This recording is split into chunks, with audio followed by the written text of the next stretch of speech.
nama saya Asep Maulana dan di sini saya akan menjelaskan pembelajaran PAI dasar kelas 1. Yang pertama adalah tentang tauhid atau bisa disebut juga kasih sayang pada Allah. Pahamkan kepada siswa bahwa Allah Subhanahu wa taala adalah pencipta alam semesta ini seperti gunung, lautan, matahari, hujan, bahwa semua itu adalah Allah yang menciptakan. Seperti dalam surat Al-Baqarah ayat 164. Sesungguhnya pada penciptaan langit dan bumi, pergantian malam dan siang, kapal yang berlayar di laut dengan muatan yang bermanfaat bagi manusia.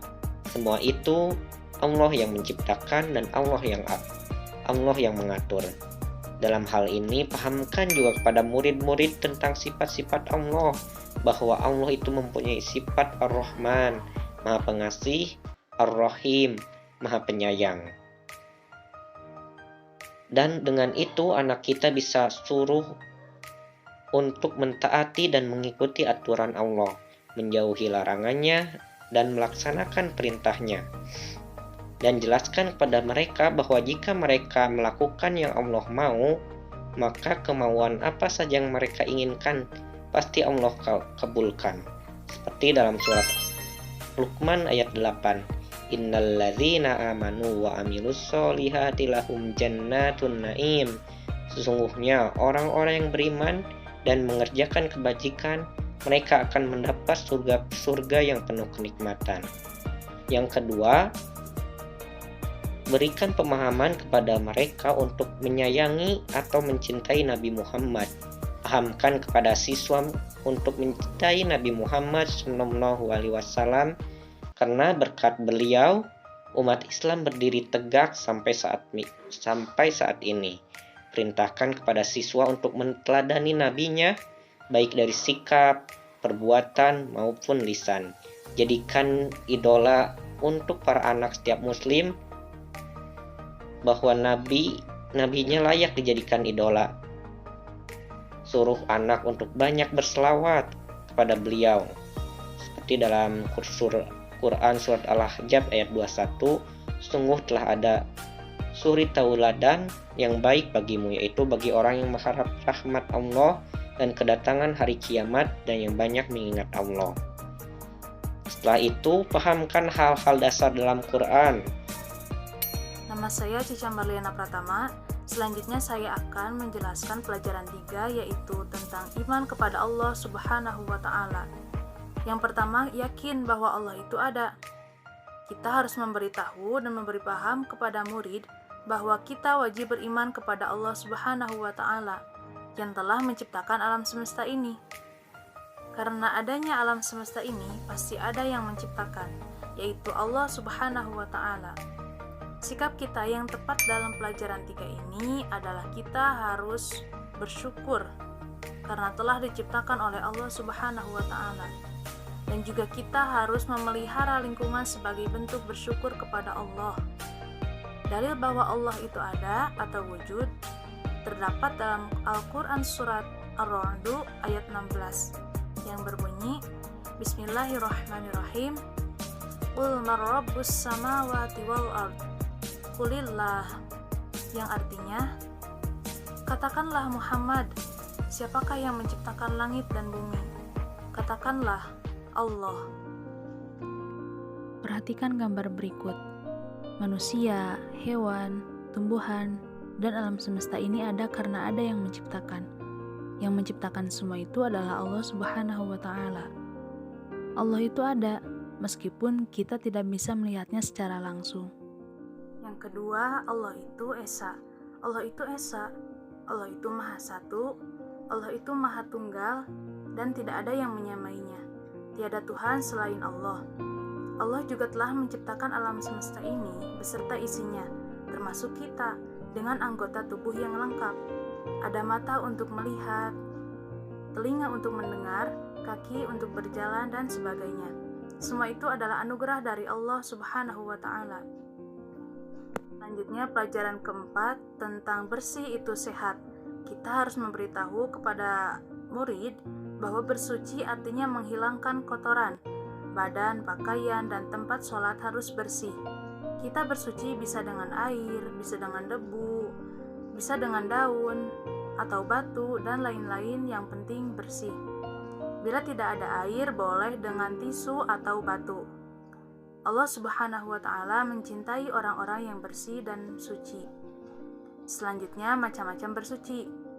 Macam-macam bersuci ada dua. Yang pertama, mandi. Badan kotor, kita harus mandi.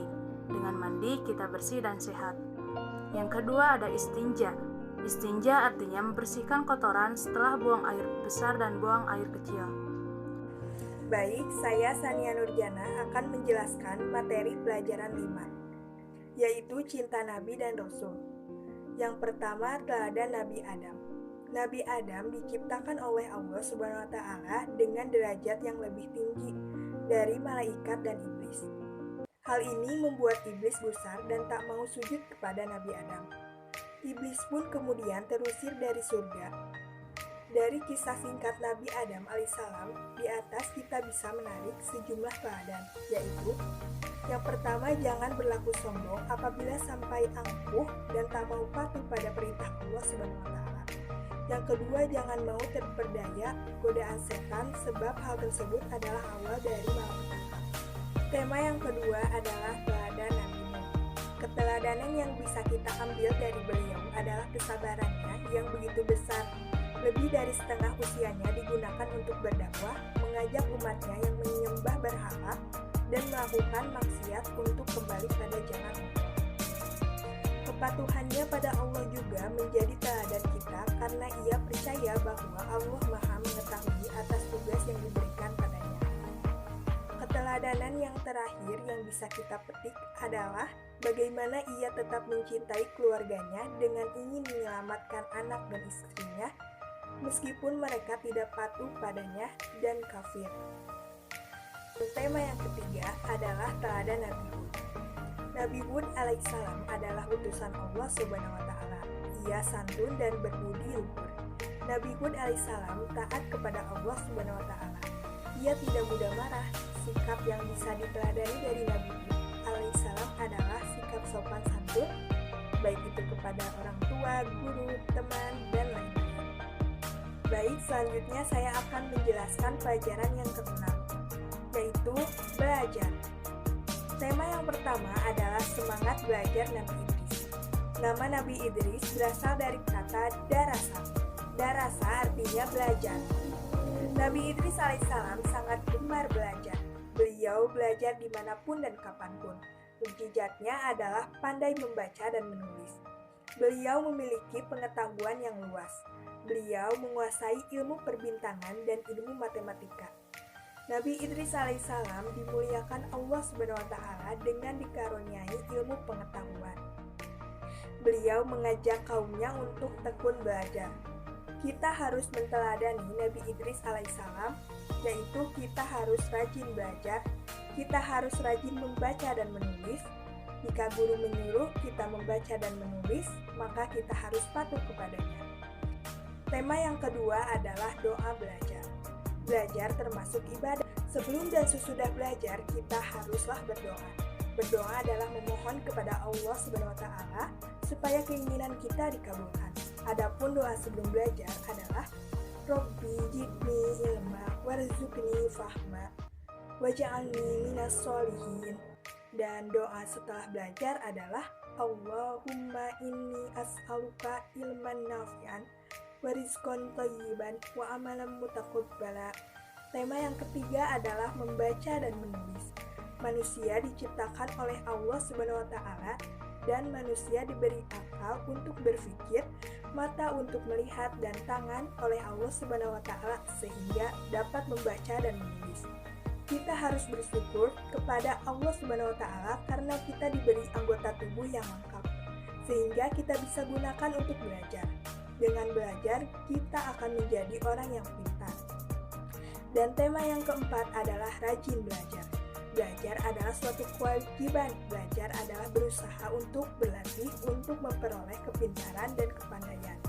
Jika kita belajar dengan rajin, maka akan membuat kita pandai dan pintar. Belajar bisa dilakukan di mana saja, baik itu di rumah, di sekolah, di masjid, dan lain-lain. Baik, pada pembelajaran ketujuh atau materi ketujuh yang bertemakan Ayo Belajar Al-Quran. Pentingnya belajar Al-Quran tentu bisa dilihat dari manfaat yang didapatkan.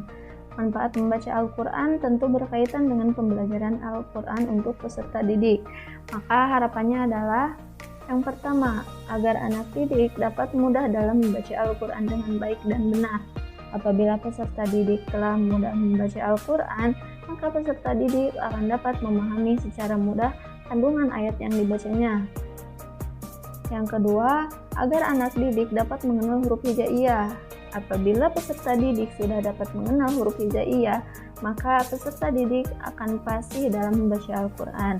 Dan yang ketiga, dapat mempercepat dalam membaca Al-Quran dan membaca huruf Arab, yaitu apabila peserta didik dapat membaca Al-Quran dengan cepat dan tepat dalam membaca huruf Arab, maka peserta didik akan mampu menghafal ayat-ayat Al-Quran. Seperti salah satu surat yang diberikan kepada anak kelas 1 SD, yaitu surat Al-Ikhlas. Pembelajarannya bisa dengan cara kita melafalkan surat tersebut per ayat, kemudian siswa mengikuti secara bergantian. Lalu kita menjelaskan mengenai pesan-pesan yang terkandung di dalam surat tersebut, sehingga siswa tidak hanya bisa melafalkan saja, tapi mengetahui apa yang terkandung di dalam surat tersebut. Nah, selanjutnya pada pembelajaran 8 atau materi ke-8 dengan bertemakan Allah Maha Raja, terdapat 2 poin. Yang pertama, Asmaul Husna Al-Malik, dan yang kedua ada 2 kalimat syahadat. Pada pembelajaran materi ini, pahamkan kepada siswa bahwa Allah Subhanahu wa Ta'ala Maha Raja, sebagaimana dalam salah satu Asmaul Husna yaitu Al-Malik yang artinya Maha Raja, dan jelaskan juga bahwa alam semesta ini adalah milik Allah Subhanahu wa Ta'ala, seperti dalam surat Al-Fatihah ayat 2. Bismillahirrahmanirrahim. Alhamdulillahirabbil alamin, yang artinya segala puji bagi Allah Tuhan semesta alam. Dan yang kedua adalah 2 kalimat syahadat. Pembelajaran 2 kalimat syahadat sangat penting untuk disampaikan kepada peserta didik untuk mengetahui apa arti dari 2 kalimat syahadat, sehingga peserta didik tahu dan hafal betul 2 kalimat syahadat beserta arti dan maknanya yang terkandung di dalam 2 kalimat syahadat tersebut. Di sini saya akan menjelaskan pelajaran 9 dan pelajaran 10 materi PAI kelas 1. Pelajaran 9, Modul BDR PAI kelas 1 pelajaran 9 bertema Ayo Kita Sholat. Sholat merupakan ibadah yang sangat istimewa, ibadah yang perintahnya langsung dari Allah tanpa perantara dan tidak bisa ditinggalkan diwakilkan. Sholat wajib. Umat Islam wajib sholat 5 waktu sehari semalam, dimulai dari sholat subuh di pagi hari dengan 2 rakaat, kemudian sholat zuhur sebanyak 4 rakaat, lalu asar juga 4 rakaat. Ketika matahari terbenam, kita diwajibkan sholat maghrib dengan 3 rakaat dan diakhiri beberapa saat kemudian dengan sholat isya 4 rakaat. Pembelajaran yang ke-10, perilaku terpuji. Modul PAI kelas 1 pelajaran 10 dengan perilaku terpuji.